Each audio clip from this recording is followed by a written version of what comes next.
Toto nie je len tak nejaký mazanec, kamaráti. To je mazanec z pekárne Kabát. Ja som si povedal, že tohtoročný recept prenechám majstrom. Oni presne vedia koľko, ako, kedy, nakoľko, takže konečne sa s tým nemusím trápiť ja. Franto, díky za recept a my ideme na to. Do vlažného mlieka dajte cukor, múku, droždie a nechajte vzísť kvások. Do misy dajte preosiatú múku, zbytok cukru, vajíčka, vanilkový cukor, špätku soli, kôru z citrónu a pomaranču, maslo a kvások. Vymieste hladké cesto, zakryjte fóliou a nechajte ho nakysnúť. Potom do neho zapracujte hrozienky a bochánok znova nechajte kysnúť. Potrite žltkom, narežte stred, posypte mandľami a upečte. Je krásny a chutná božsky. No, tak bodaj by nie, keď ho v kabáte tunili 30 rokov.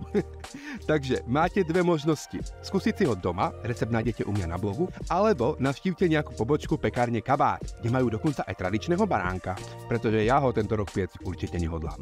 Majte sa báječne a dajte vedieť, ako ste dopadli.